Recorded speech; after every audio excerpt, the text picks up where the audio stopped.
Now you are, at the stage where you are planning to write your research paper, and some of the primary work that you have done in terms of writing your abstract and choosing your topic, that is part of it. Okay. Uh, so let's keep that in mind too, but then we need to proceed to understanding more parts of it. Okay. What are the next steps in that? Now, basically, at this level, you are writing a kind of personal essay, which is, extended into a research paper. Okay, so there is a kind of transition from that phase of just writing a personal essay, which is based upon your own opinions, and your transition is to write a paper which includes the opinions of other writers, from the published articles. So basically, you are on your way to explore an idea or probe an issue or solve a problem or make an argument in relation to what has been published previously. So I just put this personal essay phrase over here because uh, I just want to kind of remind you that even if you are writing a research paper, you should try to maintain or keep uh, your person within your research. Okay, in English literary studies or in literary studies in general, uh, we do not we don't have to maintain a facade of objectivity and all that. Okay, uh, it's you as an individual who is speaking. Okay, but of course the big transition that you are making is that your opinion has to be in connection with the published material, the work which has been uh, written before you and published. So that is why I add further, in the light of the readings I shared with you as well, that your research paper that you write, it is a form of communication. Okay, so there is a very common analogy to understand the process of writing research paper. It's like sitting in a room with a number of fellows, maybe 7, 8 fellows, and you have a table in between, maybe right in the center of the room, and 7 to 8 people sitting in a circle, and you are one of them, and you have an object on the table, and you are all giving your opinion about that particular object. Now, you as a writer is, of course, willing to give your opinion, but your opinion should be in connection with what everybody else is saying. Okay, it should not be disconnected from what others are saying. Okay, so you are kind of speaking not to the object, but you're speaking to the people who are sitting around you, but you are speaking to those people uh, about the object which is on the table. So when you write your paper, in the similar way, when you write your paper, you are speaking to other writers about the book that you are analyzing or about the film that you are analyzing through that particular essay. So maintain that communication. Okay, so you are kind of extending the communication about a particular text, and then somebody else who will write after you will extend this communication even further. So when you choose a topic for your research, these are some of the considerations to be kept in mind. The first one is long-term interest. Always think in terms of long-term interest in a particular topic. Now, at this stage, if you start thinking in terms of long-term interest, maybe your interest can be, extended to next 4, 5, 6 years, maybe in terms of your future PhD, or maybe in terms of your future teaching. Uh, so take a kind of topic in which you can maintain interest for quite long time. One thing. Number two, you should be able to do other things with that particular topic as well. Okay, by other things I mean, you might plan. Okay,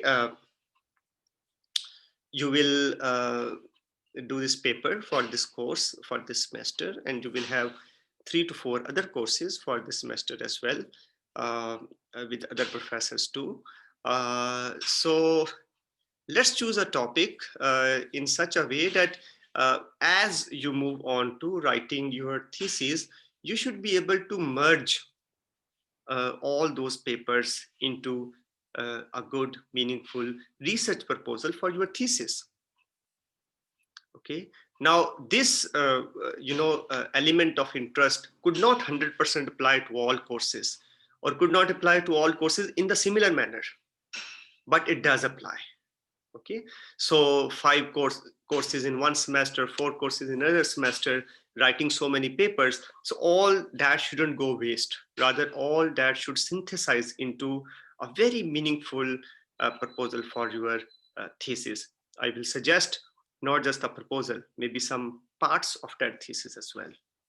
Okay, but only if you think futuristically about the research that you are conducting now, you would be able to benefit from your research in this manner.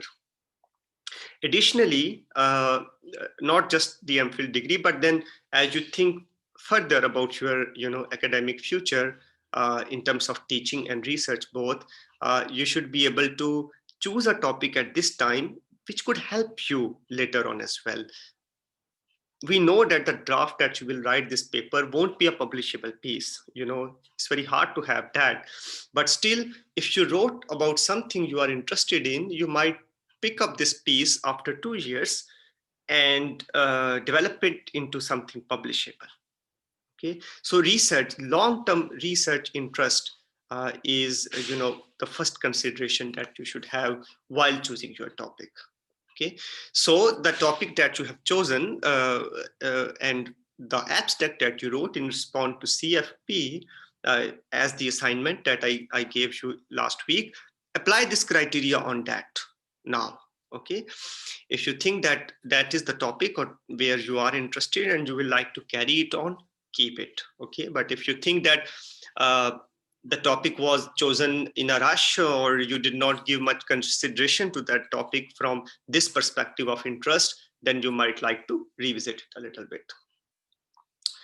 Now, also as a second consideration, think of the topic in terms of the time limit you have. As a grad student, you have very limited time to write your paper. So therefore, you should choose a kind of topic which you can cover within 2 weeks or 3 weeks. You have to conduct some primary research, you have to develop your notes, then you have to write the drafts of your paper, you have to edit it and revise it. Okay, so that all that is going to take their due time. All right, therefore you should it is okay to write your paper maybe just on a short story. Okay, rather than claiming that you are going to write your paper on 2 authors and going to make a comparative analysis of them. Okay, because a comparative analysis of 2 authors is going to take much longer time. Okay, you probably won't be able to read 2 big novels in this limited time, along with the secondary material on them, into 2 to 3 weeks. Okay, but if you take a short story and you read it thoroughly many times, and then you read all the secondary material, well, most of the secondary material on that reading, and then you are able to write a good paper on it, that is much better than taking a topic which is too broad. Okay, now, while choosing the topic, the best strategy is to move from general to specific. Okay, so you can have a general idea of what kind of paper you want to write. Okay, you might say that you want to study feminism in contemporary Hollywood film.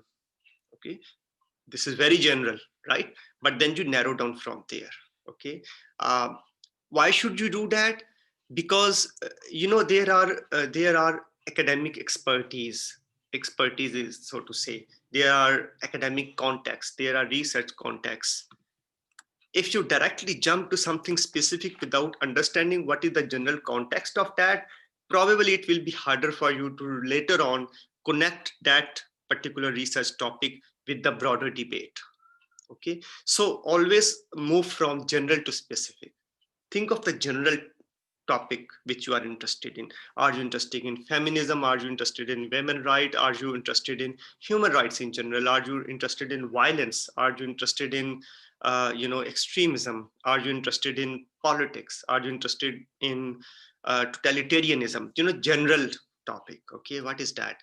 And then from that general broader area, move to the specific. Okay, if you want to study totalitarianism, which particular novels are going to help you the most? Okay, and then from that narrow down to one particular author and then one particular work. uh, in your case, I know you would have your individual courses and your broader field is almost predetermined. Okay, so if you are taking a course in women writers, for example, um, the general field is already determined. Okay, and you only need to be specific within that. Okay, but in some courses like this course that you are taking with me, there is no restriction of that kind. Okay, so you have more room for experimentation while you move from general to specific. All right, and then while choosing your topic, do not make it a totally creative enterprise. Choosing a topic is not a totally creative enterprise. Rather, you must undertake some preliminary research while choosing your topic. Uh, and the reason for that is that you want to stay in touch with the real academic context of your topic. Okay, so a creatively thought topic sound very interesting, but might not find an academic niche.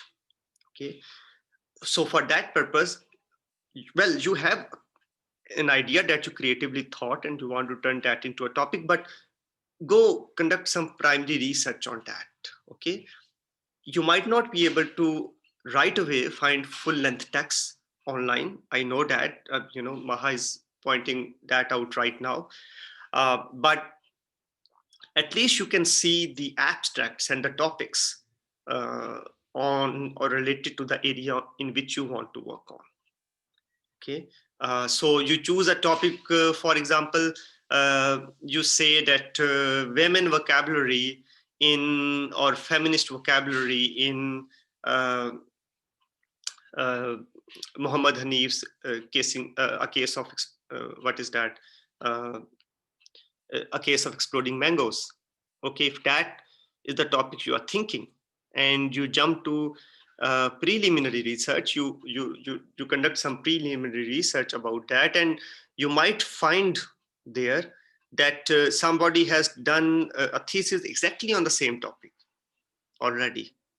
That will then uh, kind of help you to rethink your topic and and then identify a different research area for yourself, or maybe a different topic for yourself. So preliminary research is something required while you are choosing your topic. um, I think to some extent you have been engaged in this preliminary research. When I asked you to write your abstract as the last assignment, I'm sure you looked for some of the resources. But if you haven't, you have this week to do it. Okay, you can still look for the material on a particular topic that you have, and then you can see whether or not that topic will work for you. Okay, so after the abstract and topic is done, and now is the time for you to specify the kind of research that you are going to undertake. Now is the time to have a contention. Now, contention is your thesis as we understand it. Um, uh, so basically, we might write our contention in a number of sentences. It doesn't have to be one sentence. Sometimes we might be able to manage our contention in 2 sentences or 3 sentences.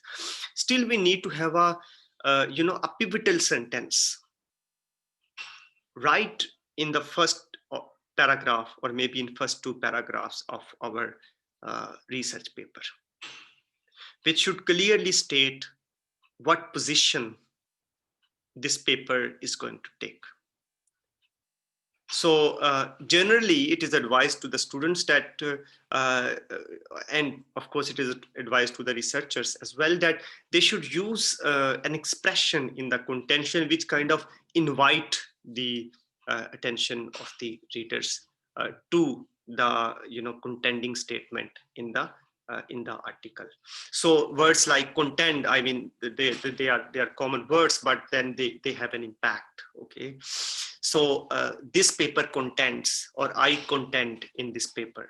Okay, some people use the word posit, some people use the word argue as well. Okay, so contend would be where you are contending with the other